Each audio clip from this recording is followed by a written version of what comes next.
back to story time. Today, let us think about something.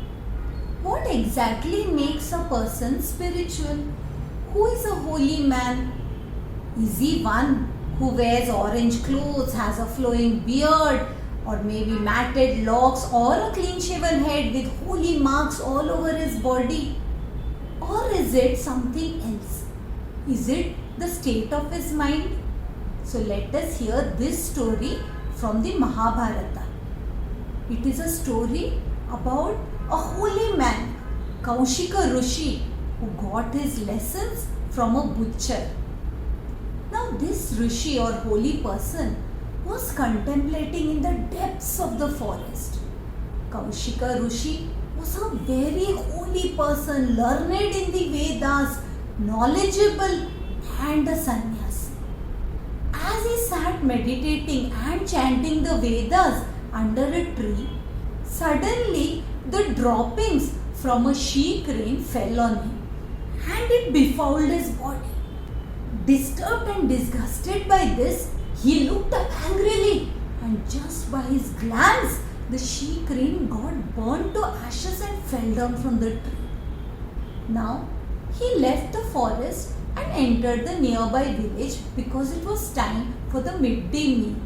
Now the sannyasis or the renunciates go house to house begging for alms or bhiksha. And so he stood outside the house asking the lady of the house for bhiksha. Mata bhiksha dehi. And from inside he heard a voice asking him to wait, for she would soon bring him the bhiksha or the food. At the same time, the husband of this lady entered the house. He was hungry and tired, and seeing her tired, hungry husband, the lady, who was very noble in performing all the duties of her house, she offered him a seat, she offered him water to wash his feet, and began to offer him food and water. Now, she stood by her husband, waiting for him to finish in case he asked for something more. And as she stood there standing, she remembered that she had asked that holy man to wait outside her house for the bhiksha. So she hurriedly went into the kitchen and then began taking some food and went outside. Meanwhile, Kaushika Rishi was boiling in rage. He was highly offended because he had to wait for so long. And then, looking at the lady, he said, "Oh, proud woman, don't you know that it is wrong to make your guest wait for this long?"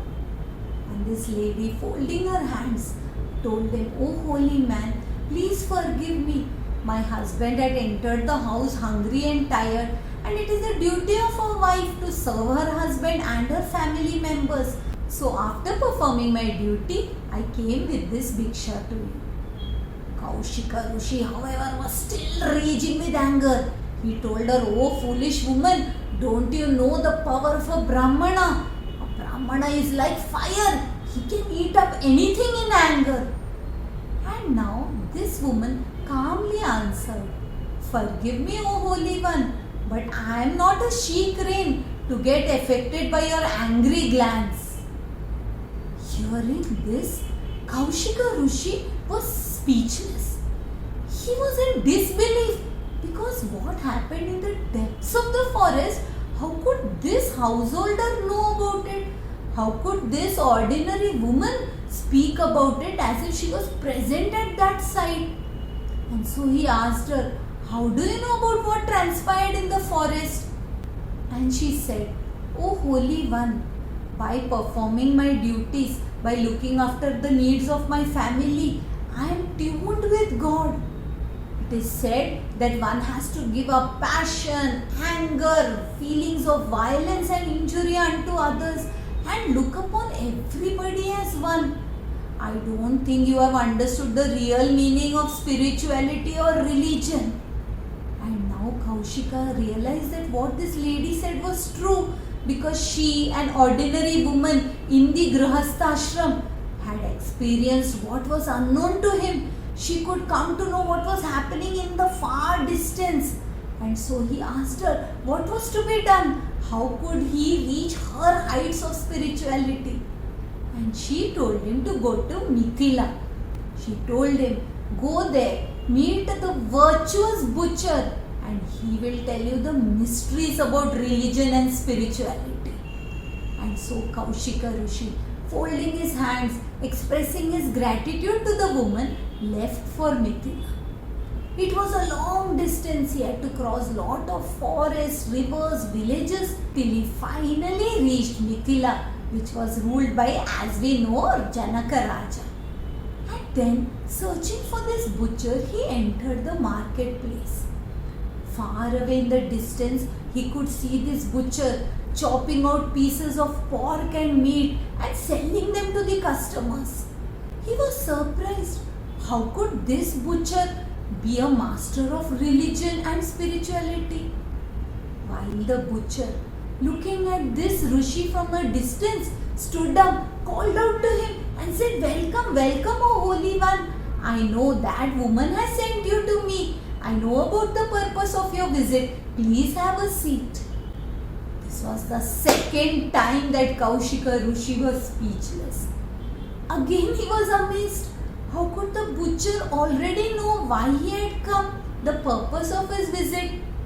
As we know, in those days there was no phones, there were no video calling, no messaging system, and yet the butcher already knew what the woman had sent this holy man for. And as he kept watching the butcher now closed his shop and told him, "This is not the right place for us to discuss all these things. Let us go to my home."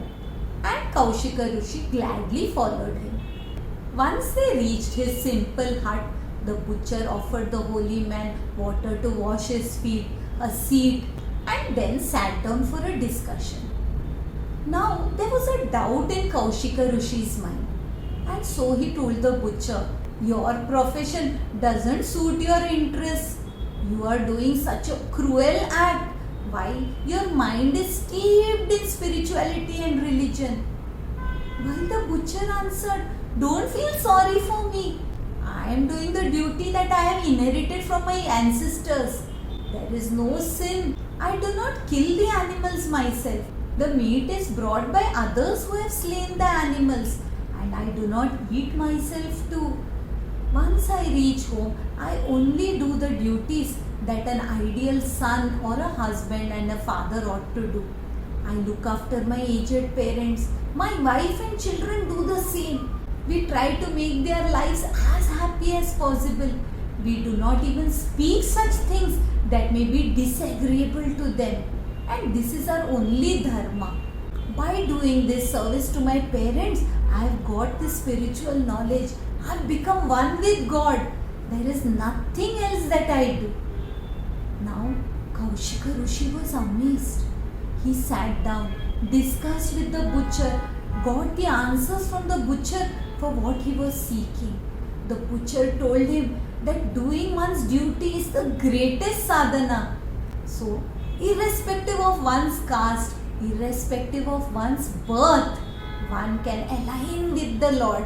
One can keep one's thoughts forever focused on the Lord and get the highest knowledge of the truth.